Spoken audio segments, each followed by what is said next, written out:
अनाथ बेटा। रूपा और शेखर सरिता विहार में रहते हैं। वो अपनी जिंदगी में बेहद खुश होते हैं। दोनों का शौर्य नाम का एक बेटा भी होता है, जिस पर दोनों ही अपनी जान छिड़कते हैं। शेखर, अब तो आप शौर्य को अपनी गोद से नीचे उतार दीजिए, उसके सोने का टाइम हो रहा है। नहीं रूपा, इसे मेरे पास ही रहने दो प्लीज। मैं थोड़ी देर में इसे बिस्तर में सुला दूंगा। लेकिन कल सुबह आपकी ऑफिस में मीटिंग भी तो है ना, और इसके लिए आपको कल जल्दी भी तो निकलना होगा। जाइए, आप भी जाकर सो जाइए। क्या यार, अभी तो मेरी गोद में आया था मेरा बेटा और तुम उसे लेकर जा रही हो। बाद में कर लेना अपने बेटे से प्यार, अभी जाकर सो जाइए। रूपा शेखर से शौर्य को ले रही होती है कि तभी शौर्य रोने लगता है। शौर्य को रोता देखकर रूपा उसे फिर से शेखर को थमा देती है। आपका बेटा ना एक नंबर का नौटंकी है, बिल्कुल आप पर गया है वो। साफ बोलो ना, तुम्हें जलन होती है हम दोनों बाप बेटे का प्यार देखकर। पहले बड़ा तो होने दो तुम शौर्य को, फिर देखना वो सबसे ज्यादा मुझे ही प्यार करेगा। देखते हैं। ऐसे ही दिन बीतते चले जाते हैं और एक दिन कैंसर की बीमारी के चलते रूपा की मौत हो जाती है। अब शौर्य 3 साल का हो चुका होता है, जिसके कारण उसकी दादी शेखर पर दूसरी शादी का दबाव बनाने लगती है। शेखर, शौर्य अभी बहुत छोटा है और उसे इस समय एक माँ के प्यार की बहुत जरूरत है। माँ, मुझे दूसरी शादी नहीं करनी। क्या पता जो दूसरी औरत आएगी वो मेरे बेटे को एक माँ का प्यार दे या ना दे। तो रूपा की छोटी बहन वैशाली से ही शादी क्यों नहीं कर लेता? वो तो शौर्य को एक माँ का प्यार पूरा दे सकती है ना। मैंने कहा ना माँ, मुझे दूसरी शादी नहीं करनी, और अपनी ही पत्नी की बहन से तो हरगिज नहीं। ऊपर से अगर रूपा देख रही होगी तो वो क्या सोचेगी? अपने लिए ना सही, लेकिन तुझे शौर्य के लिए तो शादी करनी ही पड़ेगी ना बेटा। शेखर कुछ कहता उससे पहले ही अंजुमन उसे रूपा की कसम दे देती है, जिसके आगे मजबूर होकर शेखर शादी के लिए हामी भर देता है। देखो वैशाली, मैंने तुमसे शादी सिर्फ अपने बच्चे के लिए की है। मैं चाहता हूं कि तुम उसे एक माँ का भरपूर प्यार दो। शौर्य, आपके साथ साथ मेरा भी कुछ लगता है। अगर आप मुझसे शादी नहीं भी करते तब भी मेरा प्यार शौर्य के लिए कभी कम या ज्यादा नहीं होता। शादी के कुछ दिनों बाद ही शेखर की माँ की भी मौत हो जाती है। वैशाली शौर्य को एक माँ से भी बढ़कर प्यार देती है।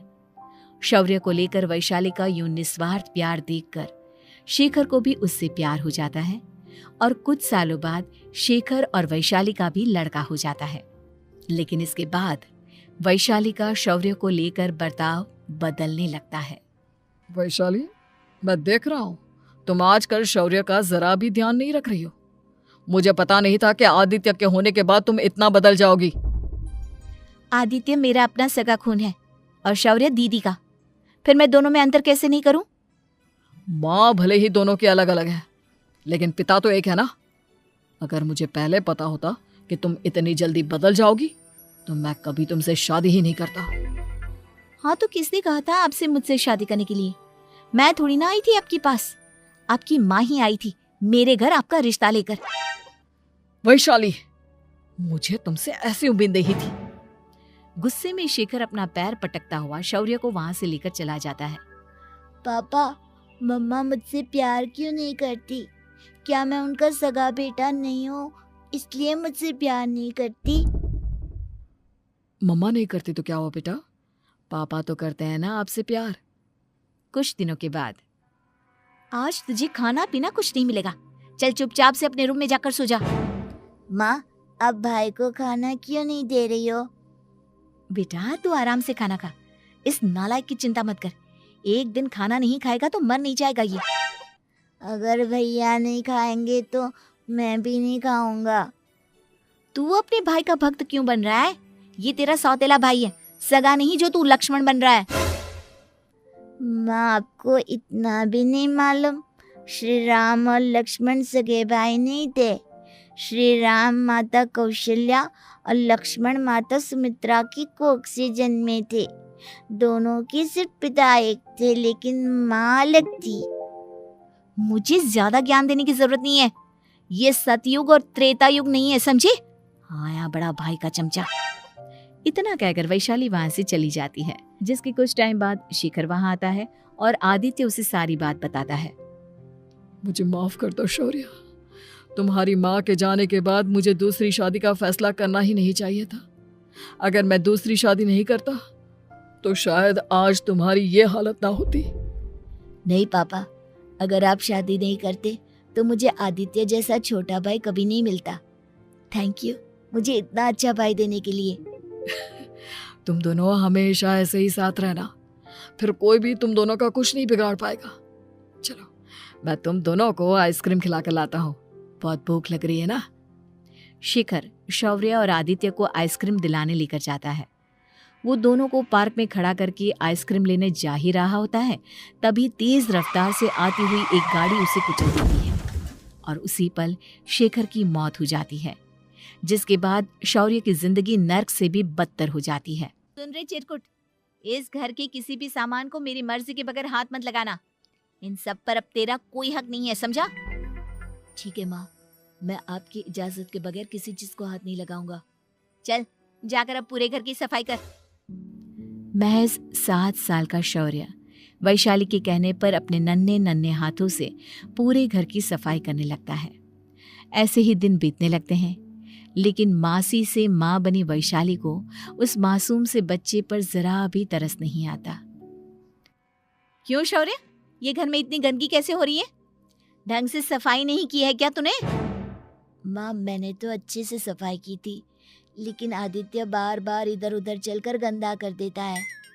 अच्छा, खुद से एक काम ढंग से नहीं होता और अपनी गलतियों का जिम्मेदार मेरे बेटे को ठहराता है। इतना कहकर वैशाली बांस का डंडा उठाकर शौर्य को जोर जोर से मारने लगती है। तभी वहां वैशाली के मायके वाले भी आ जाते हैं और उसकी सारी करतूतें देख लेते हैं। माँ मैं ऐसा क्या करूं जिससे आप मुझे भी आदित्य के जितना प्यार करोगी? बोलिए ना माँ, मेरे क्या करने से आपके अंदर मेरे लिए ममता जागेगी? वैशाली शौर्य की एक नहीं सुनती, उसके ऊपर डंडे बरसाती जाती है। हद पार होते देख वैशाली की माँ उसका हाथ पकड़ती है और जोर से उसे थप्पड़ मारती है। यही सब करने के लिए तूने दामाद जी से शादी की थी? हमने सपने में भी तुझसे ऐसी हरकत की उम्मीद नहीं की थी। तू माँ नहीं, माँ के नाम पर एक धब्बा है। बस कीजिए माँ, आदित्य के इस दुनिया में आने से पहले मैंने इसे बहुत प्यार किया था, लेकिन अब जब मेरी खुद की औलाद है तो मैं किसी और के बच्चे से प्यार क्यों करूं?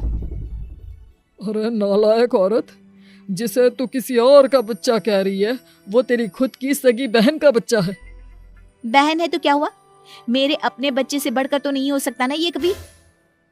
अगर यही बात थी तो तू हमें पहले बता देती, हम शौर्य को अपने साथ ले जाते। उसे इस तरह प्रताड़ित करने की क्या जरूरत थी? अगर आपको लेकर जाना है ना तो ले जाइए इसे, मैं नहीं रोकूंगी। नहीं माँ, मुझे कहीं नहीं जाना, मुझे आपके साथ ही रहना है। मैं तेरी कोई माँ बाबा नहीं हूँ, तेरी माँ मर चुकी है, समझा? अब निकल जा मेरे घर से। माँ अब बहुत गंदी हो, मुझे भी नहीं रहना आपके साथ, मैं भी भाई के साथ ही जाऊंगा। अरे तू क्यों जाएगा, तू तो मेरा सगा बेटा है, जाने दे इसे। हम यहाँ ऐश से रहेंगे, तुम्हारे पापा बहुत सारी जमीन जायदाद छोड़ गए हैं तुम्हारे लिए। नहीं माँ, मुझे भाई के साथ जाना है। आप अच्छी नहीं हो, आप बहुत बुरी हो, आप भाई को बहुत परेशान करती हो।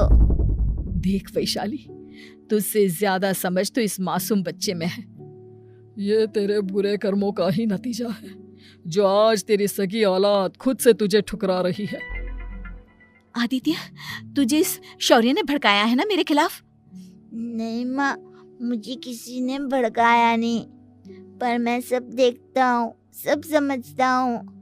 भाई बहुत अच्छा है, वो आपकी जैसा नहीं है। चलिए नानी।